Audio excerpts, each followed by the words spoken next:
La mujer del canal Ansaldúas.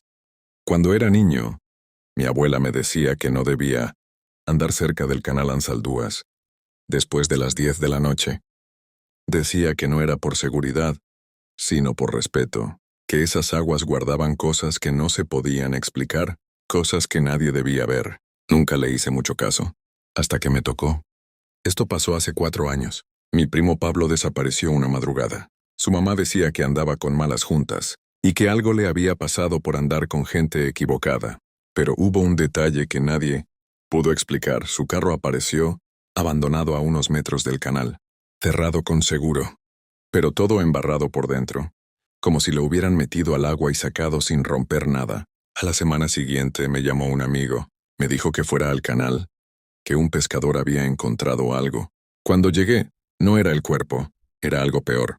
Su teléfono todavía encendido, atorado en un nido de ramas. La policía no lo quiso tomar en cuenta. Dijeron que lo dejara por la corriente, pero revisamos los archivos, y lo que grabó esa noche todavía me pone la piel de gallina. Se escuchaba música de fondo, él bromeando, luego, el sonido de alguien llorando.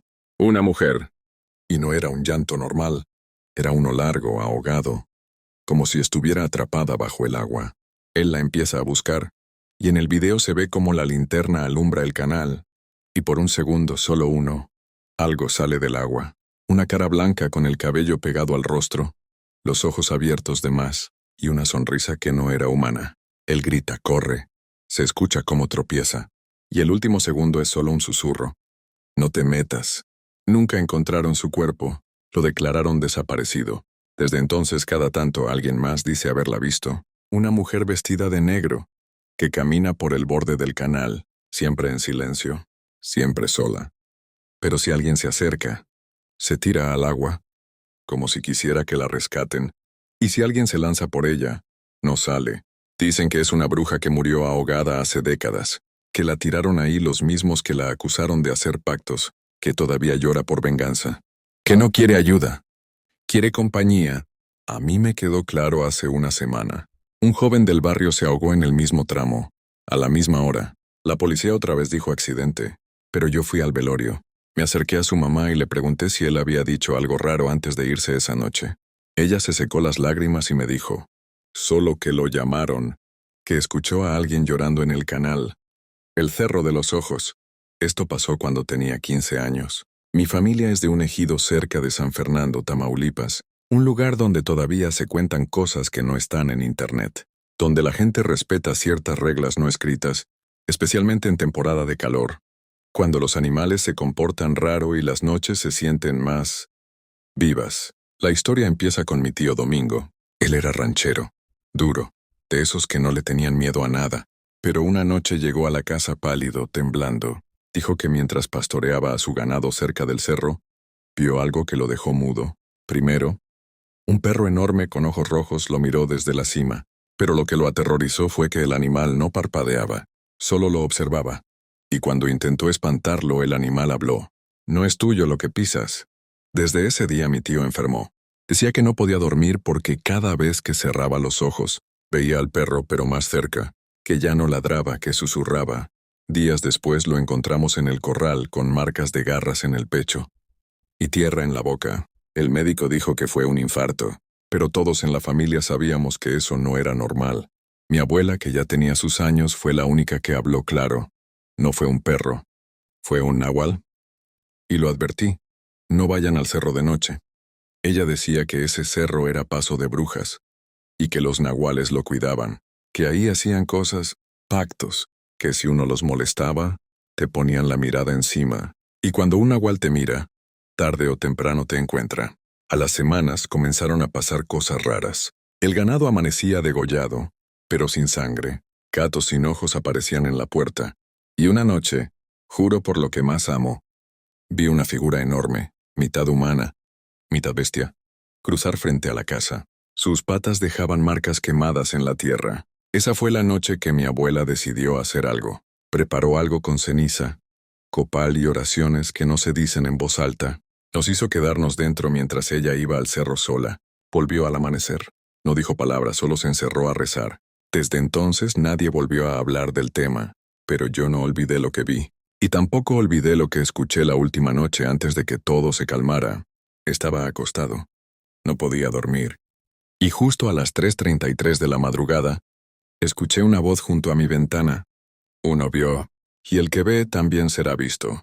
Desde entonces me persigue esa sensación, como si siempre hubiera alguien más en el cuarto, como si los ojos del cerro siguieran abiertos. Y si tú algún día pasas por esa zona y ves un perro negro que no parpadea, no lo mires, no digas nada, y sobre todo, no corras. El visitante de las 3:17, no sé cómo explicar lo que me pasó sin que suene como una locura, pero si alguien está leyendo esto y ha visto lo mismo, por favor respóndanme. No quiero pensar que fui el único. Todo empezó cuando me cambiaron de turno en el trabajo. Empecé a salir a las 3:00 de la madrugada. Vivo en la ciudad, pero hay un tramo entre la estación de tren y mi casa que siempre ha estado mal iluminado, un callejón entre edificios viejos que da justo a la parte trasera de una iglesia abandonada. Pasé por ahí durante semanas sin problema, pero una noche, al dar la vuelta vi a un hombre parado frente a la reja de la iglesia. Era muy alto. Llevaba un saco largo y no se movía. Pensé que era un vagabundo, así que bajé la mirada y seguí caminando. Pero entonces lo escuché. No caminó, no gritó, solo dijo mi nombre, en voz baja, lenta, como si ya me conociera. Me giré en seco, pero no había nadie. Ni él, ni el eco, nada. Esa fue la primera vez. La siguiente noche volvió a estar ahí, pero más cerca, justo al lado del callejón de espaldas. Me obligué a pensar que era coincidencia. Alguien que dormía por ahí.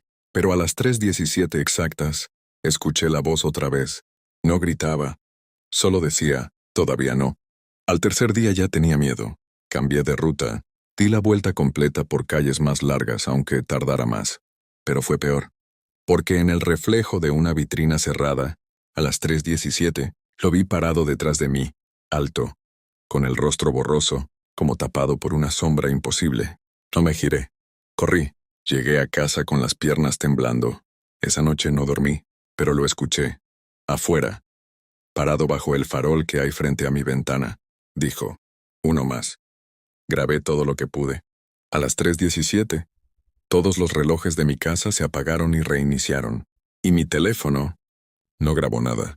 Solo una pantalla negra y una interferencia en el audio. Pero si se sube el volumen al máximo se escucha una respiración y pasos. Empecé a investigar. En un foro de experiencias paranormales encontré una entrada vieja, de 2009. Otro usuario hablaba de la figura que llama a las 3:17. También había escuchado su nombre. También dijo que cada noche se acercaba más. Nunca respondió a los comentarios. Nadie supo si siguió escribiendo. Yo ya no duermo. Esta noche será la 7ª vez. Y sé que será la última. Porque anoche, justo antes de desaparecer, el hombre dijo algo más. ¿Mañana? Sí. No sé qué va a pasar. Pero si están leyendo esto después del 12 de mayo, y si ven a alguien en la calle a las 3:17, que se queda quieto y parece que los conoce, no respondan. No lo miren. Y sobre todo no se detengan. Los monjes del Tesoro Negro. Mi abuelo nació en un pueblo fantasma de Oaxaca, cerca de lo que hoy es San Juan Mixtepec. Me contó esta historia una sola vez, cuando ya sabía que la muerte lo rondaba. La recuerdo palabra por palabra, como si aún lo tuviera frente a mí, con la mirada perdida y el cigarro temblándole entre los dedos. Decía que en tiempos del virreinato, un grupo de monjes dominicos construyó un pequeño monasterio oculto entre la sierra. No salían al pueblo, no pedían limosnas ni daban misa pública. Pero de alguna forma vivían con lujos que no se explicaban. Oro, vasijas de jade, cálices de plata labrada. Cuentan que habían descubierto algo en las entrañas del cerro, un tesoro escondido por los mixtecos antes de la llegada de los españoles. Pero el oro viene con maldiciones, decía mi abuelo. Y este no era la excepción. Los monjes, cegados por la avaricia, abandonaron sus votos. Dejaron de rezar. Se encerraban por días bajo el templo, haciendo rituales extraños. Algunos lugareños juraban escuchar cánticos en lenguas antiguas, mezclados con gritos no humanos. Una noche, todo el valle tembló. Se oyó un rugido desde el cerro y después, silencio. Al amanecer el monasterio estaba abandonado. Los cultivos se secaron, y una espesa niebla cubrió la zona por semanas. El pueblo fue desapareciendo poco a poco, pero los rumores no. Algunos decían que los monjes no murieron, que fueron tragados por la tierra junto con el tesoro, condenados a custodiarlo hasta el fin de los tiempos, que se convirtieron en otra cosa. Mi abuelo lo supo de primera mano.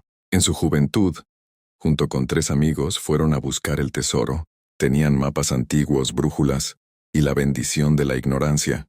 Encontraron las ruinas entre la maleza, muros caídos, una cruz negra tallada en piedra y una escalera que bajaba al subsuelo. Lo que vieron allá abajo los marcó para siempre. Celdas sin puertas, frescos en las paredes con figuras demoníacas y en el centro, una sala circular con un altar de obsidiana. Sobre él un cráneo que aún sangraba. Pero lo peor no fue eso. Fue el canto. Un rezo profundo, como si brotara de la piedra misma. Y al fondo del pasillo, 5 figuras encapuchadas. No caminaban, flotaban. No tenían rostros, solo oscuridad bajo los hábitos. Uno de ellos les habló, sin boca. El que roba del fuego arderá. Corrieron. Solo 2 salieron. El tercero apareció una semana después, colgado en el campanario de la iglesia del pueblo, con monedas de oro virreinal cosidas en la piel. Mi abuelo jamás volvió. Me lo contó solo para advertirme. Y yo te lo cuento a ti, porque ahora quieren construir una carretera justo por donde pasaba ese cerro. Si un día vas a Oaxaca y ves la neblina bajar repentinamente, no te detengas. No excaves. Y nunca sigas los rezos. El secreto del campanario. Mi abuelo fue sacristán en la Catedral de Guadalajara por más de 30 años. Era un hombre serio, de esos que hablaban poco, pero cuando contaba algo, valía la pena escuchar. Esta historia me la contó en voz baja, casi susurrando, la última noche que pasamos juntos, y desde entonces, no he vuelto a ver ese lugar con los mismos ojos. Decía que debajo del altar mayor, donde hoy la gente reza sin saber, existen pasadizos que no están en ningún plano, que en tiempos de la Santa Inquisición se usaban para encerrar a los que ofendían a Dios, aunque en realidad eran solo indígenas, mujeres sabias o gente que sabía demasiado. Pero lo más terrible no era eso. Según él, en lo alto del campanario norte, el que casi nadie visita, hay una habitación clausurada desde hace siglos, una celda sin ventanas, con una cruz invertida tallada en piedra, donde encerraron al último inquisidor de Guadalajara. No murió ahí. Lo dejaron para que algo se lo llevara. Mi abuelo lo vio una vez. Dijo que subió por curiosidad, con la excusa de revisar unas campanas. Cuando empujó la puerta de hierro, el aire se volvió pesado. Dentro no había más que oscuridad y un murmullo apenas audible, como si varias personas rezaran, pero al revés. Lo peor fue cuando dio un paso dentro. El silencio fue absoluto. Ni las palomas hacían ruido. Y entonces lo sintió. Una presencia detrás de él. No podía verla, pero estaba segura. Respiraba lento. Y hablaba en latín, pero con una voz que no era humana. Salió corriendo. No dijo nada a nadie. Pero esa noche, cuando cerró la catedral, escuchó las campanas sonar solas. 1, 2, 3 veces. Siempre a la misma hora, 3:15 a.m. Desde entonces, cada cierto tiempo, las campanas suenan aunque nadie suba. Y siempre que eso pasa, alguien que trabaja ahí enferma o desaparece. Un monaguillo nuevo en 1996 subió por un reto. Lo encontraron sin ojos, sin lengua, vivo pero con la mirada perdida, como si hubiera visto algo que no pertenece a este mundo. Mi abuelo murió con miedo. Me lo dijo claro. Lo que vive allá arriba no es espíritu, es castigo. Es lo que quedó cuando la iglesia selló su culpa con piedra y rezos, y aunque muchos no me crean, lo he visto. Las campanas aún suenan solas. Y una noche, cuando pasaba frente a la catedral, Juro por mi sangre que vi una sombra en la torre más alta. No caminaba. Se arrastraba por dentro del muro. Si alguna vez visitas Guadalajara y escuchas las campanas en la madrugada, aunque no sea hora de misa, no mires hacia arriba.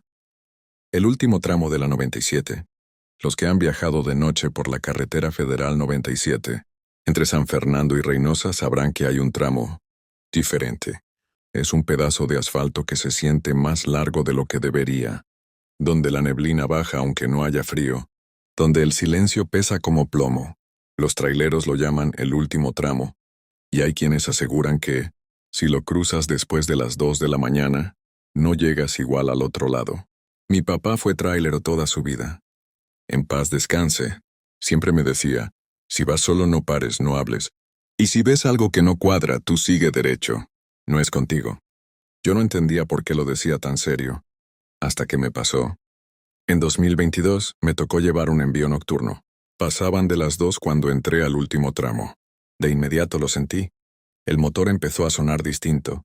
La señal del celular se perdió por completo y el aire, dentro del tráiler, se volvió denso, como si faltara oxígeno. A los 5 minutos vi algo al borde del camino. Una silueta. Pensé que era un animal atropellado, pero al acercarme me di cuenta que no, era un hombre parado, con una especie de máscara hecha de huesos de animales. No se movía, no pedía ayuda, solo me miraba. Seguí sin frenar como me enseñó mi papá. Pero unos metros después el motor se apagó solo. Todo se fue a negro. Solo quedaron los ruidos, pasos afuera, golpes suaves sobre la lámina, y risas, risas chiquitas como de niños. Pero había algo más. Un susurro, muy cerca del vidrio del conductor. Ya te vimos. Intenté prender el tráiler de nuevo. Nada. Tomé el crucifijo del retrovisor, lo apreté con fuerza, y grité una oración que apenas recordaba. En ese instante, como si alguien hubiera soltado el embrague, el motor rugió, las luces regresaron, y ahí estaban, 4 figuras frente al camino, una mujer con la cara tapada por un velo negro, un niño sin ojos, un hombre que no tenía pies, y un perro tan grande que parecía un becerro, con una lengua bífida y ojos humanos. No sé cómo no choqué. Cerré los ojos, pisé el acelerador y recé todo lo que pude. No paré hasta llegar a la caseta.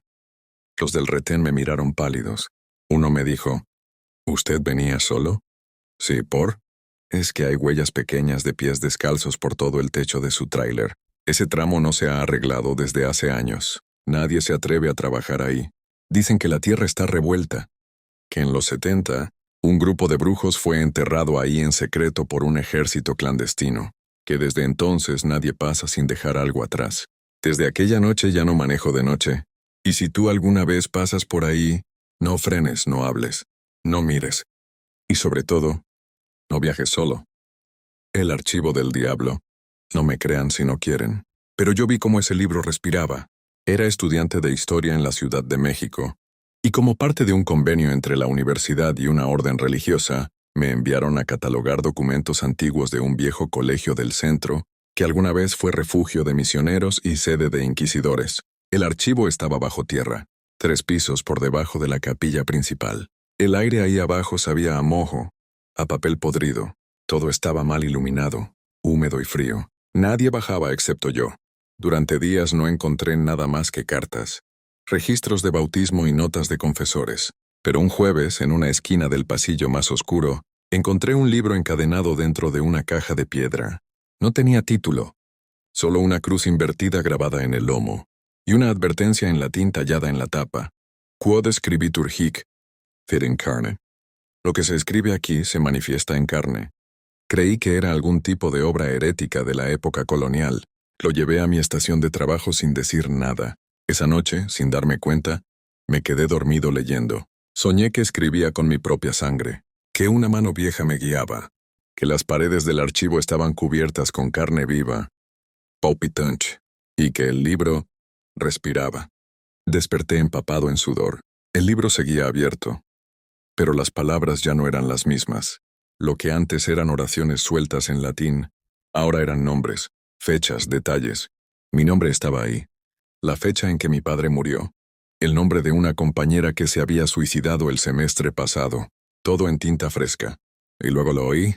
Una voz que no venía de ningún lado, ronca, burlona, dijo, «Lo que se escribe aquí vive». «¿Y tú ya escribiste?» El libro comenzó a cambiar.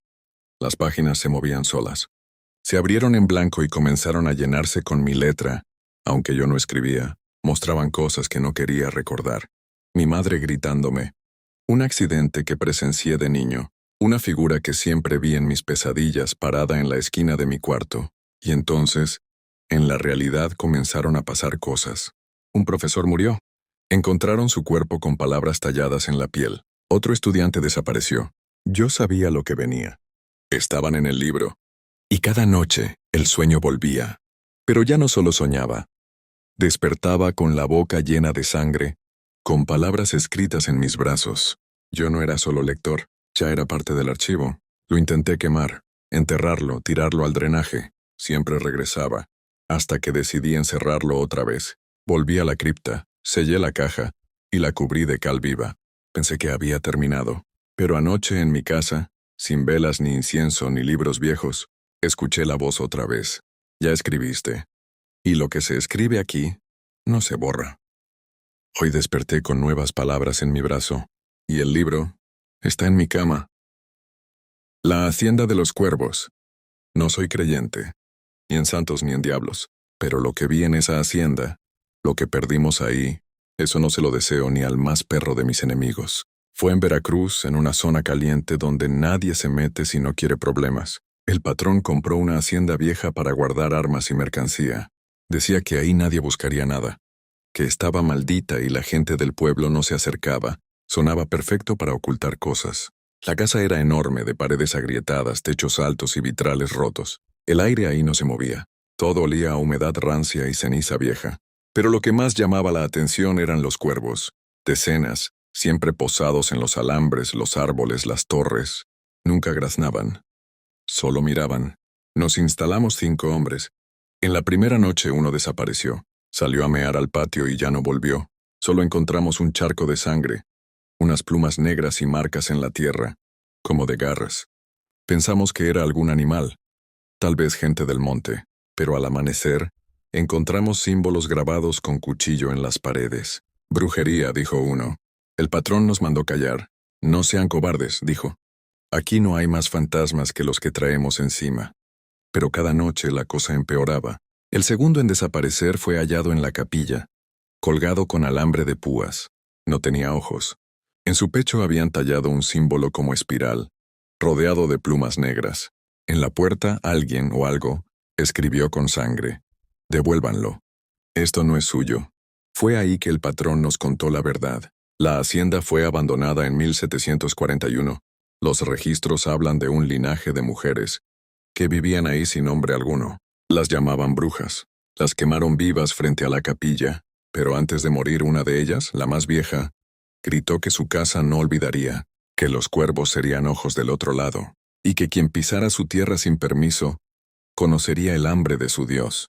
Después de eso los cuervos comenzaron a actuar distinto. No se movían. No volaban, solo se multiplicaban. Por cientos.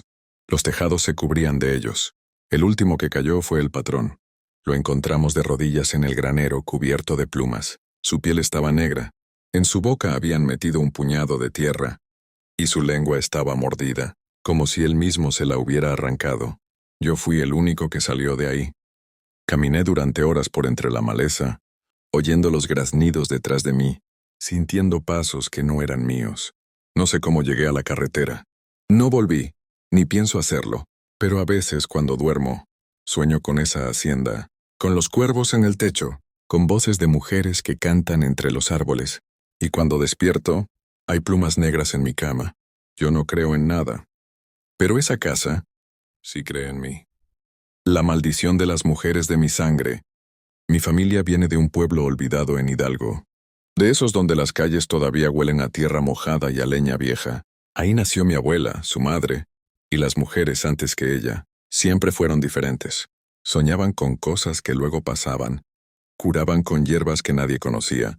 Y hablaban en lenguas que ya nadie usa. Cuando era niño, mi madre me prohibía preguntar sobre nuestras raíces. Lo que se guarda protege, decía. Pero a los 15 años todo cambió. Mi hermana menor murió en su habitación. No hubo explicación médica. Solo dejó de moverse. Sus ojos estaban abiertos, fijos en el techo, como si hubiera visto algo que el resto no. Esa noche, mi abuela me hizo prometer que escucharía lo que me iba a contar sin interrumpirla. La historia empezó en 1692 durante la Inquisición. Una mujer de nuestra sangre, llamada Nagia, fue acusada de brujería. Dicen que curó a un niño mordido por una serpiente, y eso fue suficiente para que la iglesia la señalara. Pero Naya no rogó, antes de ser llevada al fuego.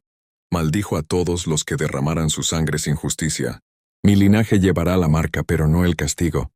El castigo caerá sobre quien ose negar nuestras voces. Y cuando la última hija caiga, se abrirá la puerta. Desde entonces cada mujer de la familia cargó con una sombra, Una que no se veía pero se sentía, y cuando nacía una niña, algo malo pasaba cerca. Un incendio, un suicidio, un derrumbe. Siempre algo. Lo extraño es que después de la muerte de mi hermana, mi madre empezó a hablar dormida, en náhuatl antiguo. A veces reía, otras lloraba, y en las paredes de su cuarto aparecieron marcas negras, como garabatos hechos con carbón, que no se podían limpiar. Consulté a un historiador que conocía de lenguas antiguas. Me dijo que esas marcas eran sellos de invocación, demonios menores vinculados a sangre maldita. Volví a casa para enfrentar a mi madre. Pero ella ya no estaba sola. Una figura alta y oscura se aparecía detrás de ella en los reflejos. Tenía cuernos curvos y los ojos hundidos pero brillantes. Me hablaba sin mover la boca. Me llamó por mi nombre completo. Eres el último. Cuando tú mueras, nacerá la heredera, y ella abrirá la puerta. Desde entonces, sueño con Nahia. En una celda fría, me pide que no reniegue de nuestra sangre, que hay una manera de romperlo, pero implica pagar un precio. No he tenido hijos. No me atrevo, pero a veces despierto con tierra bajo las uñas, y no sé de dónde viene. Escucho risas de niña en la madrugada, y en mi espejo el rostro de mi hermana muerta sonríe. La maldición sigue. Y ya no sé si está en la sangre o en el alma. El coro de los muertos. En los altos de Jalisco, entre cerros y caminos sin pavimentar, hay una iglesia abandonada de la que nadie quiere hablar. La parroquia de San Epitacio. Una construcción de cantera negra, cubierta de musgo, con un campanario que aún resiste los años y las maldiciones. Dicen que ahí durante el siglo XVIII vivió un sacerdote que formó un coro infantil con los hijos de los campesinos. Era su orgullo. Pero una sequía brutal azotó la región, y mientras todos rezaban por lluvia, los niños del coro desaparecieron uno por uno. El sacerdote alegó que se habían marchado, pero semanas después una tormenta azotó la zona y destruyó parte del altar. Bajo las piedras encontraron los restos de 11 niños, y al centro, un símbolo tallado en el piso, una estrella invertida con un ojo humano. El sacerdote fue quemado vivo, y la iglesia cerrada. Nadie volvió a entrar. Mi historia empieza cuando mi amigo, León, que tenía un canal de YouTube de exploraciones, me propuso grabar ahí. Decía que los pocos que entraban a San Epitacio oían voces, risas o cantos. Fuimos una noche sin luna con cámaras, lámparas y drones. El camino estaba lleno de espinas, todo en ruinas. Al llegar notamos que la puerta de madera estaba abierta, como si nos esperaran. Entramos. El aire olía a humedad y cera vieja. Las bancas estaban cubiertas de polvo. El altar caído aún tenía las marcas en el piso. En cuanto León puso la cámara sobre el trípode se escuchó un susurro, un murmullo lejano, como si alguien o algo respirara entre las paredes. «Shh, ¿lo oíste?» Luego vino el canto. Un himno. Voces infantiles dulces, pero sin alma. No venían de una grabación. Retumbaban desde lo profundo del templo. Cada nota era como un clavo en la piel.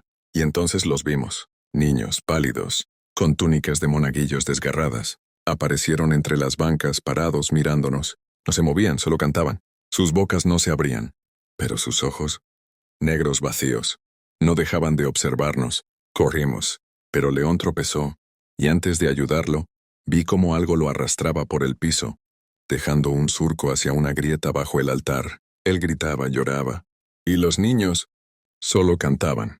Escapé. La policía no encontró nada. La cámara apareció días después en una parcela. Solo grabó 1 hora. Pero al final del video se escucha la misma canción, y una voz infantil que susurra. Uno más para el coro. La iglesia aún está ahí. Quienes pasan cerca aseguran oír cantos al amanecer, y en las noches más frías se escuchan 11 voces, y una nueva. Los muertos de la Zanja 13. En Reynosa hay calles que no aparecen en los mapas. Barrios enteros donde ni la policía entra después de cierta hora, y entre ellos está la colonia 13 de marzo, donde dicen que las cosas nunca descansan del todo. Mi tío vivió ahí. Tenía un taller mecánico junto a una zanja vieja, una canaleta de drenaje que cruzaba la colonia como una cicatriz. Durante años la zanja fue punto de fuga para aguas negras y otras cosas peores. En 2009, después de varias denuncias, el municipio mandó a sellarla con concreto. Lo raro fue que vinieron a trabajar de noche sin decir nada. con maquinaria vieja y obreros que no eran de la zona. Cuando terminaron, dejaron cruces de cal y no regresaron jamás. Mi tío decía que desde entonces algo cambió. Primero fueron los perros. Ladraban hacia la zanja, gruñían sin parar o simplemente desaparecían. Luego los niños. 2 hermanitos que jugaban cerca del canal fueron vistos por última vez arrojando piedritas a una grieta. Nadie los volvió a ver. La policía revisó, sí, pero nadie se atrevía a romper el concreto. Dijeron que no había nada. Las cosas empeoraron. Por las noches se oían gritos, cadenas, risas, como si debajo viviera algo que apenas despertaba. Mi tío, terco como era, comenzó a grabar con su celular. Una noche logró captar algo. Una sombra arrastrándose bajo la superficie sellada, como si alguien o algo caminara por túneles imposibles. El video se hizo viral en Facebook local, pero al día siguiente, su taller apareció con símbolos pintados en las paredes, cruces invertidas, ojos sin párpados y la frase «Ya despertaron». Mi tío me llamó esa misma noche. Me pidió que lo acompañara al canal. Decía que tenía que verlo por mis propios ojos. Fuimos con lámparas. El concreto estaba agrietado y había plumas negras regadas por el suelo. Cuando nos acercamos lo escuchamos. Una risa, como de niño, pero vieja, que venía desde adentro. Luego algo golpeó el cemento desde abajo. 1, 2, 3 veces. Y luego silencio. Al girar, vi algo parado a unos metros de nosotros. No era un niño. Era más bajo, más delgado. Y sus ojos brillaban como brasas. Corrimos. Esa fue la última noche que vi a mi tío. La policía dijo que se había ido. La colonia creyó otra cosa. Días después los vecinos vieron cómo el concreto de la zanja empezaba a cuartearse, como si algo por debajo se estuviera moviendo, respirando. Una anciana me lo dijo cuando fui a dejar flores. Eso no era un drenaje. Era un canal ritual, un sumidero de almas. Lo que hay ahí no es agua ni tierra. Es oscuridad. Desde entonces nadie se acerca, pero cada tanto alguien oye la risa, y los niños dicen la siguen escuchando. Y si te acercas de noche, verás que el concreto respira. La casa del narco maldito, al sur de Tamaulipas, donde el monte cubre la carretera, y el miedo es parte del paisaje. Hay una casa que todos conocen, pero nadie se atreve a mirar. Le llaman la casa del narco maldito. No porque lo dijeran los noticieros, sino porque ahí, desde hace más de 10 años, nadie entra. Ni el monte se atreve a tragársela. Dicen que la mandó construir un hombre al que solo llamaban el ingeniero, uno de esos que aparecían en las listas de los más buscados, pero que por allá lo trataban como patrón y casi como santo. La casa era desproporcionada, columnas de mármol, vírgenes talladas en piedra y un portón de hierro con serpientes y calaveras. Pero lo más extraño no era su tamaño, sino lo que decían que había en el sótano. Según varios albañiles, durante la construcción, fueron llevados unos brujos del sur, hombres y mujeres que hablaban con los huesos, con las sombras. Se les pagó para sellar la casa con protecciones. Pero lo que hicieron fue más que eso. Enterraron algo vivo en los cimientos. Nadie sabe si fue un animal o una persona. Años después, el ingeniero fue emboscado por sus rivales. Murió de un disparo, según el acta. Pero cuentan que cuando lo sacaron del auto, tenía los ojos llenos de sangre y la lengua arrancada. Sus hombres intentaron tomar la casa. Ahí estaban sus armas, su dinero, sus secretos. Pero uno por uno comenzaron a morir. El primero se voló la cabeza con su propia pistola. El segundo apareció colgado del portón, con las serpientes de hierro envueltas en su cuello. El tercero simplemente desapareció. La casa fue abandonada, y aunque muchos lo intentaron, nadie logró ocuparla. El monte no crece en sus jardines. La lluvia no moja su techo. Y en las noches, según algunos vecinos, se escuchan corridos, que terminan en gritos. Yo supe de esto porque mi tío fue soldado. En 2018, su unidad fue enviada a inspeccionar el lugar, tras un informe anónimo. Él me lo dijo llorando. No entres nunca ahí. No es una casa. Es una trampa. Contó que al entrar, las paredes susurraban nombres, que en el sótano encontraron altares con corazones secos y un libro de cuero humano. Uno de sus compañeros se quitó la vida esa misma noche. Otro no volvió a hablar jamás. Desde entonces nadie volvió. Pero hace poco vi en redes un video. Unos chavos exploradores urbanos entraron de noche, mostraron el portón, el altar y una puerta de acero oxidado. Detrás solo oscuridad. Al final del video alguien dice, ¿escucharon eso? Está llorando. Alguien está llorando allá abajo. El video se corta. El canal no volvió a subir nada. Y en la última publicación, solo dejaron un comentario clavado. El que entra se queda. Gracias por ver hasta el final. Y no olvides suscribirte a Crónicas Oscuras, donde el miedo empieza con un susurro y termina con un grito.